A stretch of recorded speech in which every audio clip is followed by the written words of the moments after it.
MT media Odisha को subscribe करें, bell icon को ज़रूर दबाएं।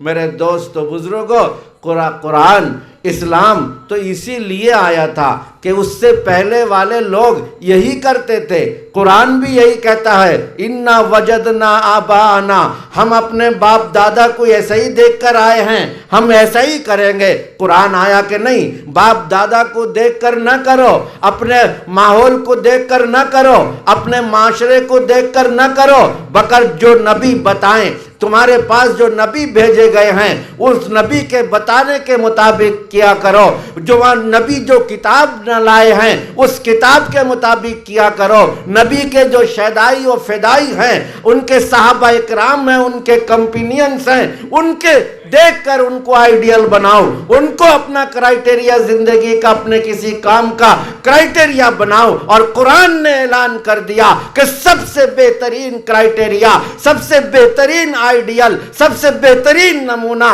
वो जनाब मोहम्मदुर रसूलुल्लाह सल्लल्लाहु अलैहि वसल्लम की जिंदगी है। हमको एक तरह से हम सब अल्लाह के बनाए हुए हैं।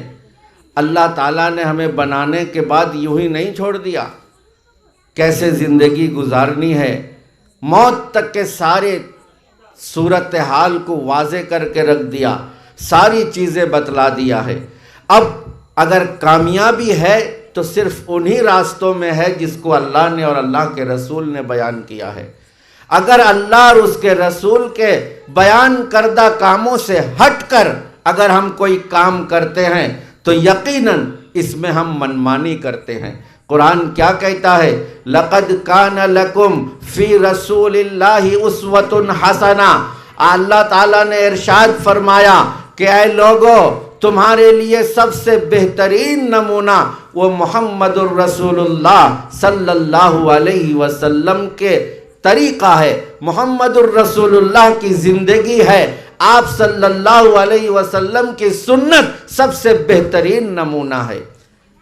अब नमूना किसे कहते हैं, इस बात को समझने की ज़रूरत है। कुरान ने तो कह दिया कि मुहम्मदुर रसूलुल्लाह सल्लल्लाहु अलैहि वसल्लम बेहतरीन नमूना है। अब हमें इस बात को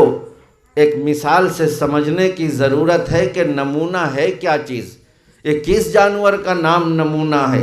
सब तकरीर में कहते हैं कि बेहतरीन नमूना, बेहतरीन नमूना। वो नमूना क्या, किसको कहा जाता है नमूना? तो उसके आसान मिसाल से हम समझ सकते हैं। हम जब दर्जी के पास जाते हैं अपना कपड़ा बनाने के लिए, कभी तो ये होता है कि पूरे नाप देकर आते हैं, कभी ऐसा होता है कि अपना कोई बेहतरीन पसंदीदा कपड़ा होता है, उस कपड़े को दर्जी को दे आते हैं कि देखिए मेरा कपड़ा, ये जो कपड़ा दे रहा हूँ बिल्कुल इसी कपड़े की मानिंद होना है। गोया ये कपड़ा जो दिए हैं आप, वो कपड़ा नमूने के तौर पर आप दे रखे हैं कि मेरा ये कपड़ा देखो और इस कपड़े के मुताबिक इसको नमूना बनाकर मेरे लिए एक कपड़ा सिल देना। अब ज़रा यहाँ गौर कीजिएगा, ज़रा यहाँ समझिएगा कुरान के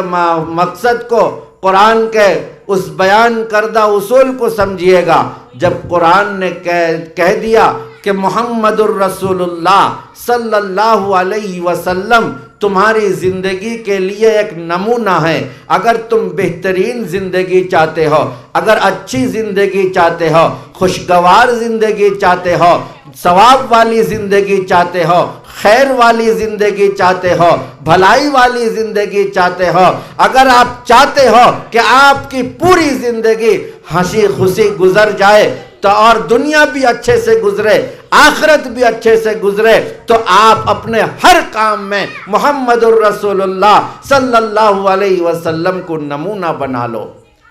अब यहाँ एक बात गौर करने की है, अगर आपने दर्जी को जो कपड़ा दिया था,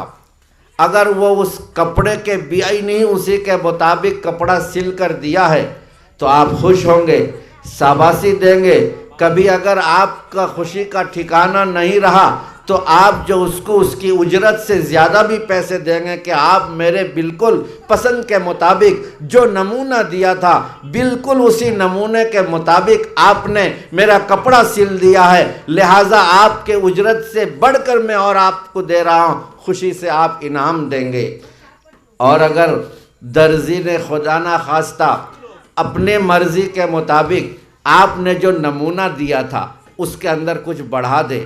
آپ نے کہا تھا کہ سامنے جیب نہیں ہونی چاہیے، پاکٹ نہیں ہونی چاہیے، مجھے صرف 2 ہی پاکٹ چاہیے، وہ اپنی مرضی سے 1 پاکٹ لگا دے۔ آپ نے کہا تھا مجھے میرے پورا جو نمونہ دیا ہو یہ نمونہ بالکل فٹ ہے، اسی کے مطابق ہونا چاہیے، اس میں 2 انچ کا وہ اضافہ کر دے، 1 انچ کا 1 سوت کا اضافہ کر دے، تھوڑے سے فٹ ہونے کے بجائے اگر ڈھیلا ہو جائے یا وہ دامن کو آپ نے کشادہ کہا تھا وہ اپنی مرضی سے تنگ کر دے، آپ نے 3 پاکٹ کہا تھا اس نے اپنی مرضی سے 2 پاکٹ میں کر لیا، کم کر دیا، چاہے وہ اپنی مرضی سے کم کر دے چاہے وہ اپنی مرضی سے زیادہ کر دے، آپ دونوں صورت میں اسے قبول نہیں کریں گے، آپ اپنی ناراضگی کا اظہار کریں گے اور یہ کہیں گے کہ میں نے نمونہ دیا تھا، آپ اس نمونے سے ہٹ کر اپنی مرضی سے ملاوٹ کیسے کر دیے، یا میں نمونہ دیا تھا اس کے مطابق نہیں کر کے اس سے ہٹ کر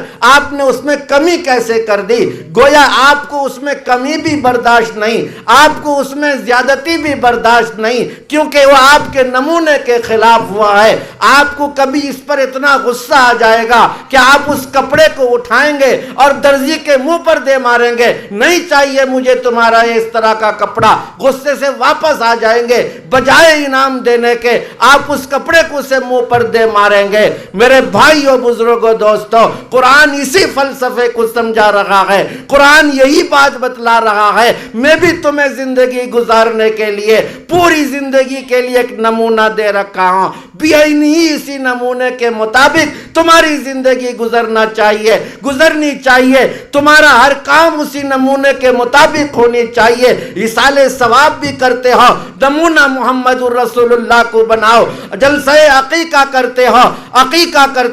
ختنہ کرتے ہو، شادی بیاہ کرتے ہو، چاہے کوئی بھی آپ کا کام کرتے ہو تو محمد الرسول اللہ صلی اللہ علیہ وسلم کو نمونہ بناؤ۔ لیکن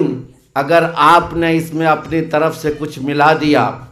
ماحول کے دباؤ میں، معاشرے کے دباؤ میں، گھر کی عورتوں کی دباؤ میں، ان کا کرتے ہوئے دیکھ کر ہمارے پہلے لوگ کرتے تھے ہم بھی کریں گے، اس طرح سے اگر آپ نے اپنی مرضی سے کچھ اضافہ کر دیا، آپ نے اپنی مرضی سے کچھ اس میں بڑھا دیا، یا پھر جو نمونہ اللہ تعالیٰ نے دے رکھا ہے اس میں کچھ کمی کر دی، کچھ گھٹا دیا اپنی مرضی سے، دونوں صورت میں آپ مجرم ہیں، دونوں صورت میں آپ کے اعمال کو اس درزی کے منہ پہ پھینکے جانے والے کپڑے کی طرح آپ کے اس اعمال کو پھینک دیا جائے گا کہ نہیں چاہیے۔ اللہ ہمارے کسی بھی اعمال کا محتاج نہیں ہے، اللہ رب العزت کو ضرورت نہیں ہے ہمارے کسی نماز کے، کسی روزے کی، کسی ایصال ثواب کے جلسے کی۔ ہاں، اگر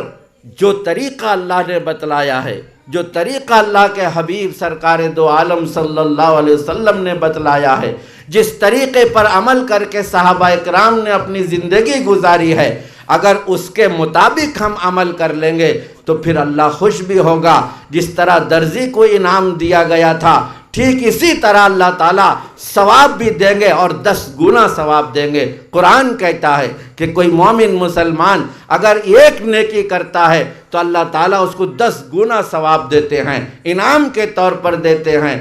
اگر ویڈیو اچھی لگی تو لائک کریں اور تمام دوستوں کو شیئر کریں۔